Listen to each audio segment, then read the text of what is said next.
kita pelajari, akan kita pahami. Menerapkan metode perakitan produk atau jasa. Untuk keterampilannya melakukan perakitan produk barang jasa. Pengertian perakitan dan prinsip perakitan. Kita pahami dulu dari perakitan. Perakitan adalah proses penyusunan dan penyatuan beberapa bagian komponen menjadi alat atau mesin yang mempunyai fungsi tertentu. Pekerjaan perakitan dimulai bila objek sudah siap untuk dipasang dan berakhir bila objek tersebut telah bergabung secara sempurna. Perakitan juga dapat diartikan penggabungan antara bagian satu terhadap bagian lainnya atau pasangannya. Manfaat tersebut meningkatkan daya saing pada persaingan pasar. Pertama, memiliki produk dengan kualitas tinggi. Yang kedua, memiliki waktu pengiriman kepada pelanggan. Yang ketiga, memiliki biaya produk yang lebih rendah. Manfaat perakitan bagi perusahaan dapat mengurangi biaya produksi, mengurangi jumlah komponen, mempersingkat waktu perakitan, meningkatkan keandalan produk, mengurangi lead time, jangka waktu antara pesanan dengan pelanggan dan pengiriman produk akhir. Prinsip perakitan. Prinsip perakitan dalam proses manufaktur terdiri dari pasangan semua bagian-bagian komponen terjadi suatu produk. Proses pengencangan, proses infeksi, dan pengujian fungsional. Pemberian nama atau label. Pemisahan hasil perakitan yang baik dan hasil perakitan yang buruk serta pengepakan dan penyimpanan untuk pemakaian akhir. Perakitan merupakan proses khusus bila dibandingkan dengan proses manufaktur. Misalnya, proses pemisahan, vice, bubut, bor, dan gerindra. Dan pengelasan yang sebagian pelaksanya hanya meliputi satu proses saja. Sementara dalam perakitan bisa meliputi sebagai proses manufaktur. Manfaat perakitan.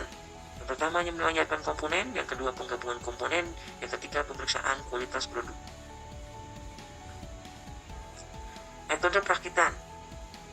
Yang pertama, metode perakitan yang dapat ditukar. Metode yang dapat ditukar ini, bagian-bagian yang akan dirakit dapat ditukar satu sama lain karena bagian tersebut dibuat oleh suatu pabrik secara massal dan sudah distandarkan baik menurut ISO, DIN, dan JIS, dan lain sebagainya. Bentuk keuntungannya bila kita menggunakan bagian atau komponen yang sudah telah distandarkan adalah waktu perakitan komponen yang lebih cepat dan komponen yang rusak dapat diganti dengan komponen sejenis yang ada di pasaran. Yang kedua, perakitan dengan pemilihan. Perakitan dengan pemilihan ini, metode pemilihan komponennya juga dihasilkan dengan produksi massal yang pengukurannya tersendiri menurut batasan dan ukuran. Yang ketiga, perakitan secara individual. Nah, perakitan secara individual ini dalam pengerjaannya tidak dapat kita pisahkan antara pasangan satu dengan pasangan yang lainnya. Faktor yang paling berpengaruh pada perakitan. Yang pertama, jenis bahan yang dirakit. Yang kedua, kekuatan yang dibutuhkan. Yang ketiga, pemilihan metode penyambungan. Yang keempat, pemilihan metode penguatan.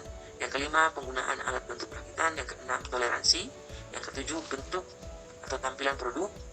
Ergonomis gitu ya, tempat yang nyaman. Yang kesembilan, finishing ini bisa berupa pengujian, bisa packing gitu ya, itu finishing. Produk perakitan. Prosedur perakitan dalam beberapa kegiatan yaitu sebagai berikut: persiapan, pelaksanaan, dan penyelesaian. Bisa kita lihat gambar di atas komponen-komponennya dan juga kegiatan-kegiatan yang ada di pabrik-pabrik manufaktur. Macam dan jenis perakitan. Perakitan manual. Perakitan yang sebagian besar proses dikerjakan secara konvensional atau menggunakan tenaga manusia dengan peralatan yang sederhana tanpa alat bantu yang spesifik atau khusus. Perakitan otomatis, yaitu perakitan yang dikerjakan dengan sistem otomatis seperti otomasi, elektronik, mekanik, gabungan mekanik dan elektronik atau mekatronik, dan membutuhkan alat bantu yang lebih khusus. Jenis perakitan dibedakan menjadi jenis produk yang dilakukan perakitan.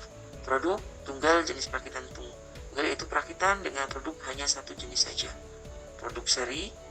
Perakitan produk seri adalah bila perakitan dilakukan dalam jumlah massal dalam bentuk ukuran sama. Contohnya proses perakitan produk elektronik, perakitan mobil, dan perakitan motor, dan lain-lainnya. Nah, selesai sudah materi yang kita bahas tentang perakitan. Sampaikan, semoga bermanfaat bagi kalian. Yang di rumah tetap semangat, terus terus semangat dan belajar tanpa lelah. Baik, untuk tugas, yang pertama, kerjakan tugas berikut secara mandiri. Salah satu sistem perakitan yang masih banyak digunakan di beberapa industri, yaitu sistem perakitan manual. Sistem ini masih banyak digunakan pada industri mana? Yang kedua, buatlah di memo HP atau kertas, tulis di kertas HVS, kirim di Google Classroom. Yang ketiga, simak di Google Classroom untuk tugas berikutnya. Sekian dan terima kasih. Assalamualaikum warahmatullahi wabarakatuh.